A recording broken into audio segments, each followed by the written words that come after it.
എന്റെ മുറപ്പെണ്ണായിരുന്നു സാവിത്രി, അമ്മാവന്റെ മകൾ.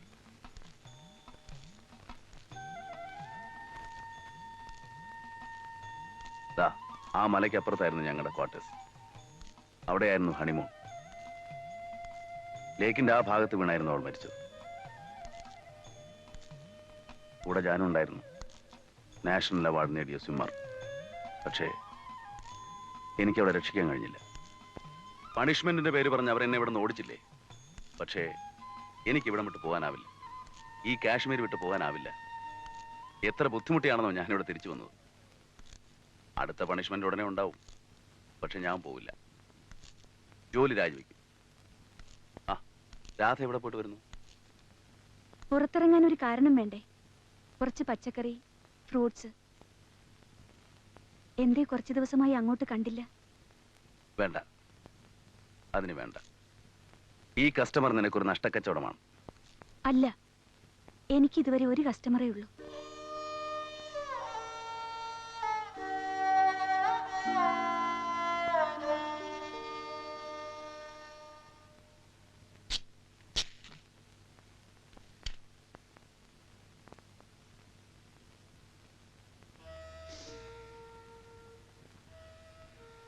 പാക്കറ്റ് ഉണ്ട്. ദാറ്റ് മീൻസ് അറിയാം. ചെക്ക് പോസ്റ്റ് കടത്തി വിടുന്ന കാര്യം ഞങ്ങൾ ഏറ്റു. ബോർഡർ എത്തിക്കഴിഞ്ഞാൽ ബാക്കിയൊക്കെ നിങ്ങളുടെ റിസ്കാ. ശരി കുമാർ, ബോർഡറിൽ ഞാൻ പാർട്ടിയുമായി വെയിറ്റ് ചെയ്യാം. നമുക്ക് അവിടെ വെച്ച് കാണാം. ഓക്കെ. ഇതാ. എന്താ ഈ സാധനം? പേര് പലതുണ്ട്. നമ്മളിതെങ്ങനെ ചെക്ക് പോസ്റ്റ് കടത്തി വിടും? അതിനൊക്കെ വഴിയുണ്ടോ. നായർ സാഹിബിന്റെ അരുമ ശിഷ്യന്മാർ റേനീസ് പിള്ളർ അവര് ചെയ്യും. ചെയ്യിക്കാം. താൻ വാ.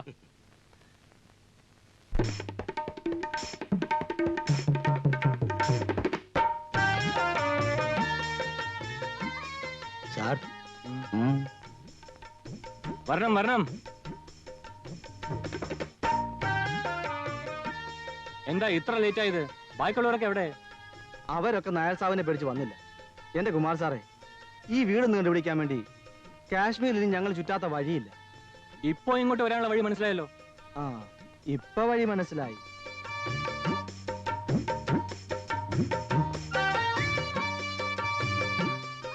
പിന്നെ ഇത് കാശ്മീരാണ്, തണുപ്പാണ്. ബോർഡടിക്കുമ്പോൾ ഇങ്ങോട്ട് ഇറങ്ങാം. ഈ പൂരവും കാണാം, 2 സ്മോളും അടിക്കാം. ഇവിടെ ഇതൊക്കെ ഉള്ള ഒരു ആശ്വാസം. ആ, ലിക്കർ ഞങ്ങൾക്ക് ഒരാട്ട്മെന്റ് ഉണ്ട്. റമ്മല്ലേ? ഞങ്ങളും വാങ്ങാറുണ്ട്, കുതിരയ്ക്ക് കൊടുക്കാൻ. മനുഷ്യനെ കഴിക്കാൻ കൊള്ളാവുന്ന ഒരൊറ്റ ഇന്ത്യൻ ഡ്രിങ്കുമില്ല. കഴിക്കണമെങ്കിൽ ഇവനെ തന്നെ കഴിക്കണം. ഫോറിൻ അല്ലേ രാവയ്യ? അതെ അതെ. ആ, ഒഴിക്കേ.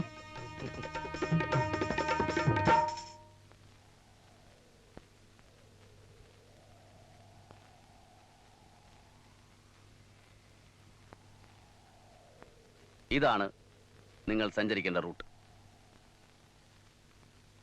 80 കിലോമീറ്ററിനപ്പുറം ഞാനുണ്ടാവും. 1.5 മണിക്കൂറാണ് നിങ്ങളുടെ റണ്ണിംഗ് ടൈം. പരമാവധി സ്പീഡ് എടുക്കാം, എന്നാൽ റിസ്ക് എടുക്കുകയും അരുത്. എല്ലാവർക്കും മനസ്സിലായല്ലോ? Any doubt? Clear? Then best of luck.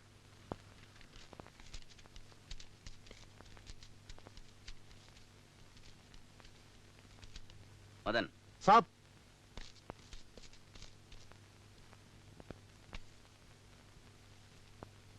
ഇത് വെച്ചോളൂ.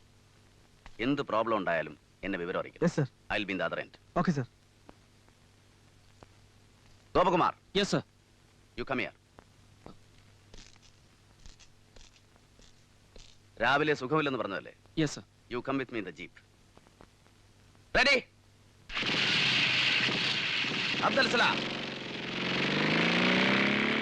ഗണേഷ്, ആന്റണി, ഋഷി, come.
വരുന്നത് പറ്റിയോ?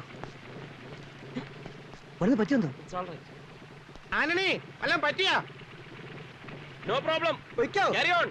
Carry on. എന്നാ ഞങ്ങൾ പോവാ. ആ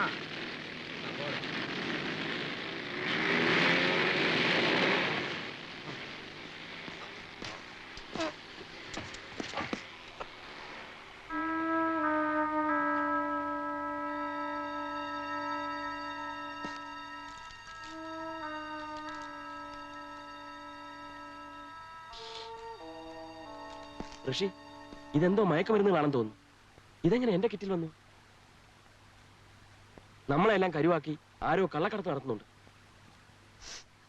അല്ല, ഇത് മയക്കുമരുന്നാണോ? ആര് വെച്ചെന്ന് ആർക്കറിയാം. ഏതായാലും റിപ്പോർട്ട് ചെയ്യാനൊന്നും പോകണ്ട, നമുക്കിത് കളഞ്ഞേക്കാം. വാ.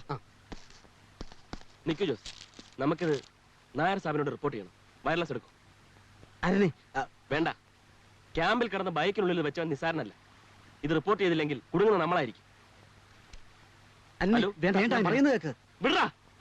നിങ്ങൾക്ക് എന്താ ഇതില്? ആന്റണി, ഒരബദ്ധം പറ്റിപ്പോയതാ. ഋഷി, ഞങ്ങൾക്കൊരബദ്ധം പറ്റിയതാ. ഇത് റിപ്പോർട്ട് ചെയ്യരുത്. എത്ര പണം വേണമെങ്കിലും തരാം. ഇത് ലക്ഷ്യസ്ഥാനത്ത് എത്തിച്ചാൽ ഇല്ല, ഞാനതിന് കൂട്ടു നിൽക്കില്ല. എന്നാ നമുക്ക് കളഞ്ഞേക്കാം. റിപ്പോർട്ട് ചെയ്യരുത്. നായർ സാബ് ഇതറിഞ്ഞാ ഞങ്ങളെ കൊന്നുകളയും. അയ്യോ, നായർ സാബ് വരുന്നു. ആന്റണി, നീ ഞങ്ങളെ ചതിക്കൂ. പ്ലീസ് ആന്റണി, ചതിക്കരുത്.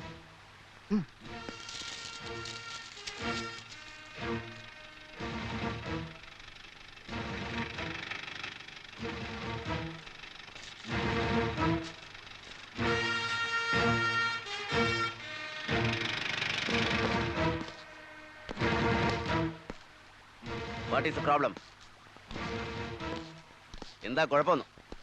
ആന്റണിയുടെ ബൈക്കിന്റെ ബ്രേക്ക് പോയി, ഇവിടെ വീണു. ബ്രേക്കില്ല. ഞാൻ തന്നെ ഇന്നലെ കറക്റ്റായിട്ട് ചെക്ക് ചെയ്താണല്ലോ.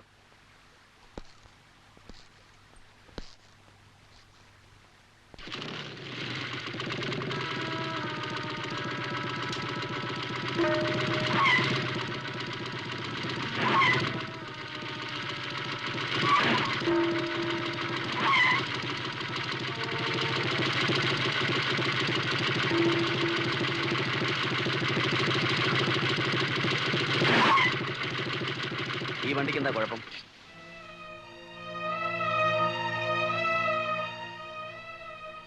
തനിക്കെന്ത് പറ്റി?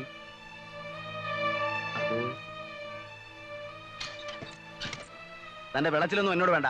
കയറാൻ. ഈ വണ്ടിക്ക് എന്തെങ്കിലും അപകടം പറ്റി താൻ ചത്തുപോയാൽ തന്റെ ഡെഡ് ബോഡി ഞാൻ നാട്ടിലെത്തിച്ചോളാം. കയറ്.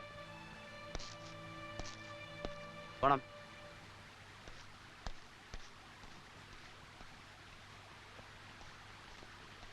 ഗോപ, എന്താണ്? Gopan, proceed man. Gopakumar, come along. Proceed.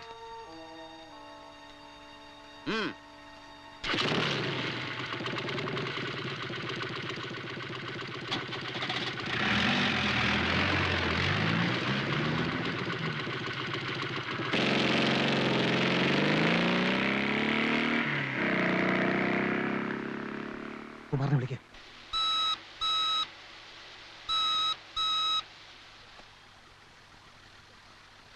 Hello, Kumar here. Yes, Kumar. Kumar, ആകെ കുഴപ്പമായി. ആന്റണി ഡ്രഗ്സ് കണ്ടു. അവനെ വിശ്വസിക്കാൻ വയ്യ. അവൻ നമ്മളെ ചതിക്കും. ഓ, ആന്റണി. ആ, ഞാൻ നോക്കിക്കോളാം.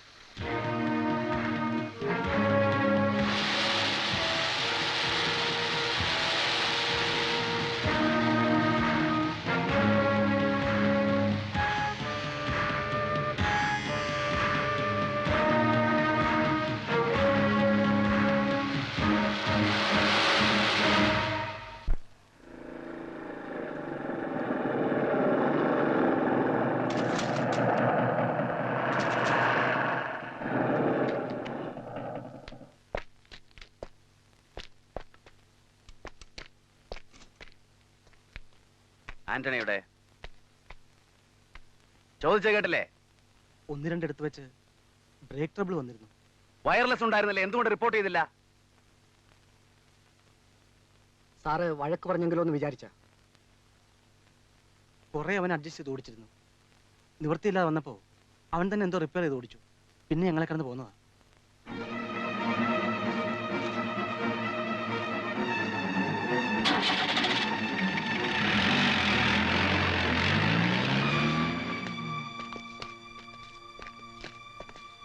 നിങ്ങൾക്ക് എവിടെ വെച്ച ആന്റണി മിസ്സായത്? ആന്റണിയുടെ വണ്ടി സ്കിട്ട് ചെയ്ത് വഴി കിടക്കുന്നത് ഞങ്ങൾ കണ്ട് വണ്ടി നിർത്തിയതാ. കുഴപ്പമൊന്നുമില്ലെന്ന് ഇവര് പറഞ്ഞു. അതല്ലേ ഞങ്ങൾ ഇങ്ങ് വിട്ടു പോകുന്നത്. അന്നേരം കുഴപ്പമൊന്നും ഉണ്ടായിരുന്നില്ല.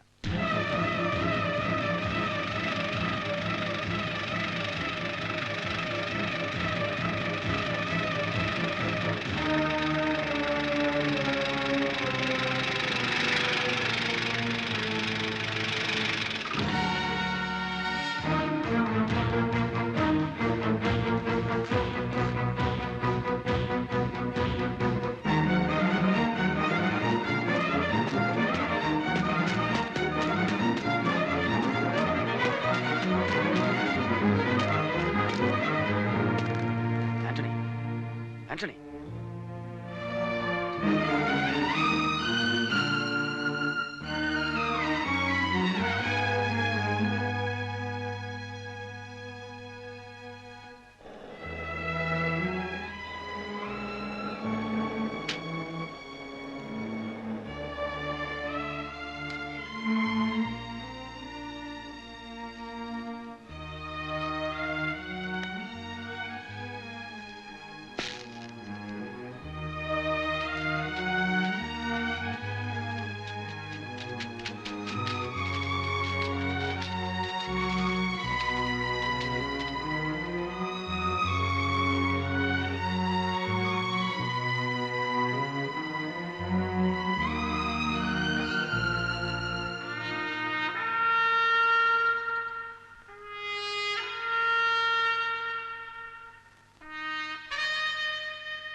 രക്ഷപ്പെട്ടെന്ന് വിചാരിക്കണം.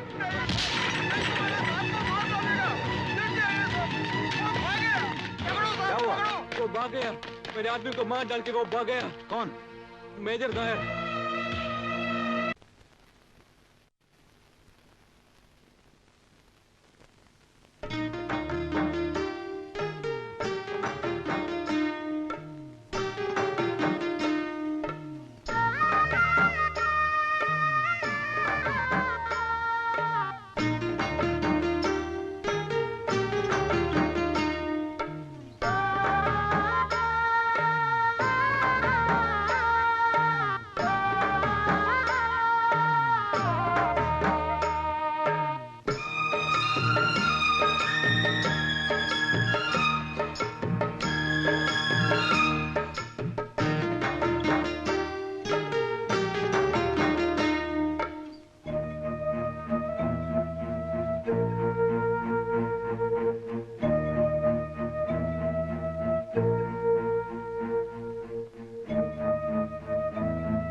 Wanted, dead or alive, Major N.B. Nair.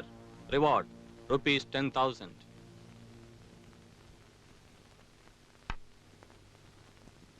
Major N.B. Nair. നായരെ കൊന്നോ ജീവനോടെയോ പിടിച്ചു കൊടുക്കുന്നവർക്ക് 10,000 രൂപ ഇനാം. എന്താടോ ദേവയ്യ, നോക്കുന്നോ? ഞാനും തരാം ഒരു 10,000. 10ഉം 10ഉം 20,000 രൂപ. സാറിന് എത്ര പേരെ വേണം? ഞാൻ പിടിച്ചു തരാം.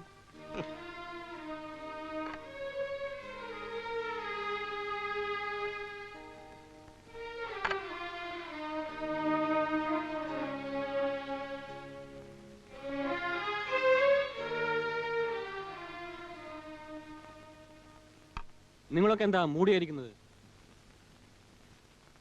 നിങ്ങൾക്കൊക്കെ ആന്റണി വെറും ഒരു ഫ്രണ്ടായിരിക്കാം. പക്ഷെ എനിക്ക് അങ്ങനെ അല്ലായിരുന്നു. എന്റെ അനുജത്തിയുടെ തോരാത്ത കണ്ണീരിന് കാരണക്കാരനായവനെ, അവളുടെ ജീവിതം തകർത്തവനെ 10 അല്ല 10,000 അല്ല, ലക്ഷങ്ങൾ നഷ്ടപ്പെട്ടാലും ഞാൻ വെറുതെ വിടില്ല. കുമാർ സാർ പറയും, ഞങ്ങൾ എന്ത് ചെയ്യണം? എനിക്ക് വേണ്ടി ആരും ഒന്നും ചെയ്യണ്ട. സ്വന്തം മനസാക്ഷിയോട് ചോദിച്ചു നോക്കൂ.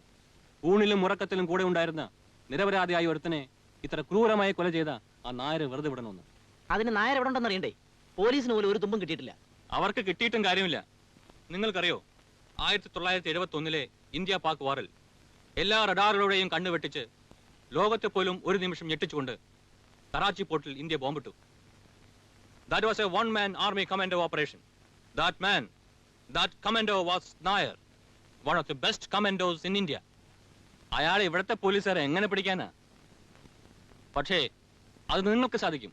നിങ്ങൾക്കേ സാധിക്കൂ. അതിർത്തി കടന്ന് പോയിട്ടുണ്ടെങ്കിലോ? അതുണ്ടാവാൻ വഴിയില്ല.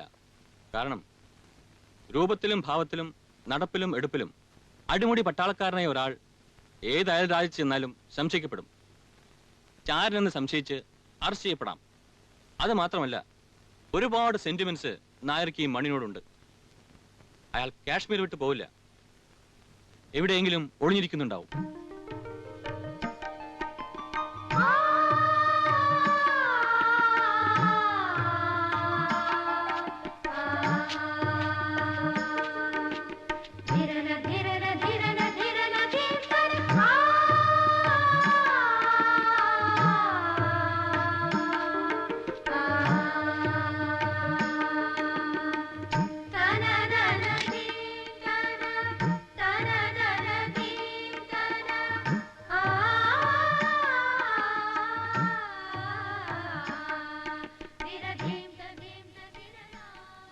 ഞാനിവിടെ ഇങ്ങനെ താമസിക്കുന്നത് നിനക്കും ഇവർക്കും ഒക്കെ ഒരു ബുദ്ധിമുട്ടാണ്, റിസ്ക്കുമാണ്.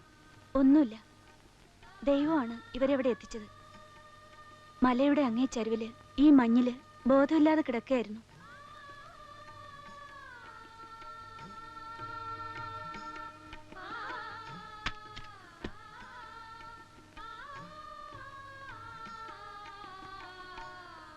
നല്ല മനുഷ്യരാ, കാശ്മീരിൽ വന്ന കാലം മുതലേ ഇവരെ എനിക്കറിയാം. ഇവിടെ താമസിച്ചാൽ മതി. ആരും അറിയില്ല, ആരും വരില്ല. വേണ്ട രാധേ, എന്നെ ഒളിപ്പിച്ചു വെച്ചതിന്, സംരക്ഷണം തന്നതിന് അവരുകൂടെ ശിക്ഷിക്കപ്പെടും. ഞാൻ വേറെ എങ്ങോട്ടെങ്കിലും പോയിക്കോളാം. എങ്ങോട്ടും പോകാൻ സാധിക്കില്ല. പേരും പടവും വെച്ച് നാടായ നാട് മുഴുവനും പോസ്റ്റർ ഒട്ടിച്ചിട്ടുണ്ട്. പോലീസും അന്വേഷിക്കുന്നുണ്ട്. 2 കൊലപാതകങ്ങള്, ആന്റണി ആ കുമാറിന്റെ ആളും. പിന്നെയും എന്തൊക്കെയോ കുറ്റങ്ങൾ. മയക്കുമരുന്ന് കടത്തിയെന്നോ ചാരനാണെന്നോ. സാറ്റിലെ ട്രെയിനീസ് പോലും തെളിവെടുപ്പിന് അങ്ങനെ മൊഴി കൊടുത്തത്. ഇനി പോവുകയാണെങ്കിൽ കാശ്മീർ വിട്ടുപോണം. ആരും തിരിച്ചറിയാത്ത എങ്ങോട്ടെങ്കിലും. ഇല്ല, കാശ്മീർ വിട്ട് ഞാൻ പോവില്ല. മരിക്കുകയാണെങ്കിൽ ഇവിടെ കിടന്ന് മരിക്കണം. എന്റെ സാവിത്രി അടക്കി ഇതേ മണ്ണിൽ കിടന്നു. പക്ഷേ അതിനു മുമ്പ് കുമാറിന്റെ കയ്യിൽ നിന്ന് എന്റെ പിള്ളേരെ രക്ഷിക്കണം. അവരെ വഴിതെറ്റിച്ചതിന്, എന്റെ ജീവിതം തകർത്തതിന്, പാവം ആന്റണിയെ കൊന്നതിന്, പിടിക്കപ്പെടുന്നതിന് മുമ്പ് കുമാറിനെ ഞാൻ കൊന്നിരിക്കും.